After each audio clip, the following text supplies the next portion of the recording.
Bonjour à toutes et à tous, je suis vraiment très heureuse de vous retrouver pour une nouvelle émission de La Vérité en Marche, 10 minutes pour convaincre. Mon invité cette semaine est Bérengère Loiseau, présidente du groupe Bernard Loiseau.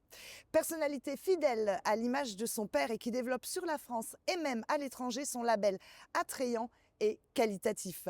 Rendez-vous au printemps 2026 à Metz pour découvrir son restaurant, 7e restaurant qui portera le nom Loiseau de Lorraine. Bérengère, bonjour. Bonjour Laurence. Et puis merci beaucoup de m'accueillir ici aujourd'hui, de me consacrer un peu de votre temps dans ce planning super chargé. Avec plaisir, je suis ravie d'être là. Alors, l'emblématique relais Bernard Loiseau de Saulieu fête ses 50 ans, un demi-siècle placé sous le signe de l'excellence et de la fidélité, rattaché à un père visionnaire, figuratif moderne, comme il se définissait. Ce maître de l'art de la table a préféré tirer sa référence après la publication au guide Michelin qui lui conservait ses 3 étoiles. On le rappelle, lourde succession pour vous, Bérengère, qui après avoir géré le marketing du groupe, vous prenez, il y a maintenant 2 ans, la présidence de cette entité qui, au-delà de la table Saulieu, compte aujourd'hui 6 établissements sur toute la France, un au Japon, avec une future implantation, et on n'est pas peu fiers, place de chambre à Metz. Nous allons bien évidemment en reparler. Mais Bérengère, comme pour tous mes invités, je vous ai proposé bien évidemment de choisir le lieu pour cette rencontre. Vous avez opté pour la place de chambre à 2 pas de votre futur restaurant. Alors 2 mots sur ce projet, pourquoi ce lieu ? Alors, l'Oiseau de Lorraine s'installera juste ici, place de Chambre, dans cette ancienne bâtisse palais épiscopal qui est devenue le marché couvert.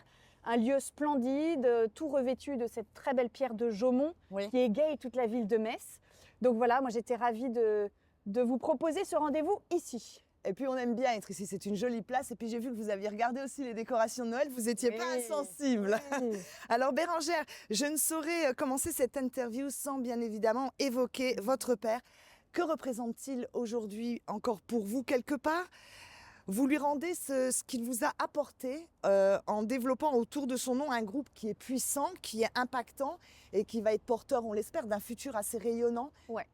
Moi, ce que je veux, c'est rendre justement à tous les Français ce qu'il nous a apporté, toute cette défense extraordinaire de notre patrimoine gastronomique français, de cette défense des artisans, des producteurs. Ça a été vraiment le combat de toute sa vie et j'ai envie de continuer à porter ce message en ouvrant des établissements dans les différents terroirs de France et je suis ravie de découvrir celui de Moselle. Ah ben nous, on est très fiers que vous veniez à Metz. Pensez-vous que lui, il aurait impulsé cette dynamique au-delà de Saulieu, comme vous le faites si bien aujourd'hui un peu en sa mémoire, il aurait été un peu dans la même dynamique que vous? Mais ma chère Laurence, il l'avait déjà fait. D'accord. Il l'avait déjà fait de fin des années 90. Il avait ouvert jusqu'à 3 bistrots à Paris. Et justement, il faisait rayonner le terroir bourguignon jusqu'à Paris. Et moi, maintenant, je fais un petit peu le sens inverse, c'est-à-dire que je vais dans les terroirs faire rayonner justement les artisans locaux. Donc une belle transmission. Comment vous répartissez les charges? Parce qu'il y a votre sœur Blanche. Oui, Blanche. Alors comment ça se répartit entre vous deux? Alors la différence entre Blanche et moi, c'est que Blanche est chef. Voilà, donc elle a fait toute sa carrière dans des plus belles maisons et c'est elle qui s'est occupée jusqu'à présent de nos ouvertures. Donc elle a ouvert le restaurant de Tokyo, elle y va encore beaucoup, elle a ouvert Besançon et elle est à mes côtés justement un petit peu en mode chef de FE de projet. Alors, comment est née cette forme de territorialité, vous m'excuserez, c'est un peu le froid, qui est bien pensée malgré tout. Comment est née cette idée? En fait, c'est vraiment au cœur du style de cuisine Loiseau. C'est-à-dire que papa, il a passé toute sa vie à essayer de faire ressortir la quintessence du goût des produits. Voilà, son mantra, c'était le goût, le goût, le goût. Mais ça marche que si vous avez de très bons produits. Certains. Il disait, moi, si j'ai pas une bonne carotte, je peux pas être Bernard Loiseau. Donc en fait, la qualité du produit et la symbiose avec nos terroirs, elle est essentielle pour faire une cuisine Loiseau. D'accord. Alors, comment vous avez choisi Metz, ou plus exactement, alors ça va être mon côté un peu chauviniste, comment Metz a été amené à vous choisir? On veut tout savoir. Oui. Bah, écoutez, il y a eu un appel d'offres en bonne et due forme et j'en ai eu vent par une Messine qui habite depuis plus de 20 ans et qui a vu justement toute l'évolution de sa ville et qui m'en a parlé en des termes assez incroyables. Donc je suis venue voir et j'ai effectivement vérifié tout ce qu'elle m'avait dit, ce dynamisme, le patrimoine architectural incroyable, la nature qui est très présente et puis tout l'aspect culturel et le dynamisme économique, quoi. Et là, coup de cœur. Coup de cœur. Et là, je me suis dit, il y a un truc, faut qu'on y aille. Et vous êtes là maintenant. Vous pouvez nous mettre un petit peu l'eau à la bouche. Qu'est-ce qu'on va découvrir dans ce lieu emblématique sous le marché couvert? Oui. Alors le lieu sera en 2 temps, c'est-à-dire D'accord. que vous voyez à quel point il est immense. Hein. On est d'accord. C'est un vrai challenge pour nous. Il y a plus de 450 mètres carrés. Donc nous allons y faire un restaurant étoilé. C'est notre souhait en tout cas, et on va mettre tout en place pour que ce soit le cas. D'accord. 55 couverts. Mhm. Donc sur cette partie-là, on va faire rentrer la cuisine dans la salle pour pouvoir vivre un petit peu ce savoir-faire. Et la particularité, c'est que de ce côté-là, on va créer un lounge. En fait, Ah oui. voilà, effectivement, des petites assises pour tout au long de la journée, pour un café, super. un chocolat chaud, des pâtisseries ou alors un apéritif le soir. Comme ça, vraiment, tous les Messins pourront se réapproprier ce lieu emblématique. Alors j'allais justement y venir. Je pense que vous avez déjà évidemment travaillé sur la carte qui sera proposée à votre future clientèle, hein, vous arrivez bientôt. Quel public vous visez? Il y a un public spécifique ou Non, il n'y a pas de public Je spécifique. suis Tous les gourmands sont les bienvenus. Il y en aura pour tous les goûts et pour toutes les bourses. Papa, c'est un chef, bien sûr, qui évoque l'excellence, la haute gastronomie, mais c'est surtout un chef qui est extrêmement populaire, qui est rentré dans tous les foyers des Français. Et là, j'ai encore eu quelqu'un qui m'a montré un de ses livres, que sa maman garde, etc. Donc, on fait toujours très attention dans tous nos restaurants à ce qu'il y ait des menus d'entrée, c'est-à-dire D'accord. des menus déjeuner qui soient très accessibles, également des menus d'affaires pour les chefs d'entreprise qui n'ont pas forcément le temps, etc. Donc, nous, on veut vraiment s'adresser à un maximum de personnes. Très bien pensé. Alors après Metz, moi j'ai une petite curiosité. Est-ce qu'il y aura d'autres loiseaux décentralisés? Mais c'est certain. Ah.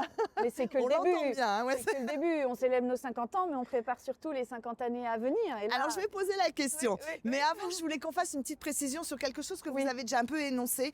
À l'heure du développement durable, vous imposez des normes en matière d'économie d'énergie, de traitement des déchets, tout ça. Il y a une vraie sensibilité à ça? Oui, c'est clair. Et en fait, nous, on le faisait bien avant tout le monde, entre guillemets. D'accord. On parlait de mon père qui défendait les artisans. C'est lui Oui. qui a inventé le locavorisme. Hein, faut pas Mhm. rigoler. Oui, effectivement, il y a une vraie sensibilisation de nos équipes. On retraite les déchets alimentaires aussi. À chaque fois, dans nos lieux, il y a souvent une société qui récupère les déchets pour les retraiter et les revaloriser. Donc oui, c'est très important pour nous. Alors nous, voilà, on travaille en frais, en direct du producteur. Donc c'est ça aussi notre écologie. On est d'accord. Alors en ce 50e anniversaire, vous le disiez tout à l'heure, est-ce que vous avez déjà pensé à ce que sera votre groupe dans 50 ans? Ah là là. J'ai déjà rêvé de ce que pourrait devenir le groupe dans 50 ans. Non, mais clairement, moi, je veux qu'on soit à la tête de ce peloton de la gastronomie française. C'est clair que j'ai beaucoup d'ambition pour notre belle maison, parce qu'elle porte des messages qui sont extraordinaires, qui sont intemporels, qui s'adressent à tout le monde. Et Elle porte des valeurs surtout. On entend bien Oui, quand vous c'est expliquez ça. par rapport à ce qu'a transmis votre père, Oui. toutes ces valeurs humaines Oui, qui de sont l'authenticité. Voilà, exactement. De prendre soin des gens, leur faire passer un moment d'exception. Et puis voilà, il y a cette dimension aussi qui fait qu'on est partie prenante du patrimoine français, hein, de ce patrimoine culturel, cet art de vivre que le monde entier nous envie. Ça, on est bien d'accord. Allez, dernière petite question. Il vous arrive de rêver avec votre chef Louis-Philippe Vigilant Ouais. au retour de la 3e étoile à Saulieu? Évidemment, et on met tout en place pour que ce soit le cas. D'accord. Là, je viens tout juste de terminer la rénovation de toutes les salles de restaurant. D'accord. Et Louis-Philippe est vraiment dans la... Il a cette niaque et ce goût l'oiseau qui laisse à penser que c'est qu'une question de temps. Alors, entre ce goût l'oiseau et votre dynamisme, je pense que oui, ça va être incessamment sous peu le cas. Bérangère, je vous propose maintenant, pour les gens qui nous écoutent, de lever un peu le voile sur votre personnalité, mais on a déjà eu un petit exemple. Hein. Voilà, voilà. Ah, alors, pas de panique. En vous prêtant un question-réponse un peu tonique, un peu comme un jeu de ping-pong. Il faut que Allez. ça soit hyper rapide Ok. et punchy, ok? Ok. 2 propositions, un seul choix à chaque fois, Oui, ok? On passe à table? C'est parti. Allez, mer ou montagne? Mer. Course à pied ou natation? Natation. Musique classique ou opéra rock? Classique. Goldman ou Gims? Goldman. Pareil, Papa exceptionnel. n'écoutait que du Goldman. Un homme exceptionnel. Van Gogh ou Picasso? Picasso, il La- a nu à Saulieu. Ah ouais? Mm. Danny Boone ou Lucchini? Lucchini. Bocuse ou Ducasse? Bocuse, grand copain de papa. Gastronomie ou bistronomie? Hmm. J'aime bien m'attabler un bon bistrot. Ouais, on peut dire les deux, hein, des fois. Ouais. bah, Les deux. En Engagement.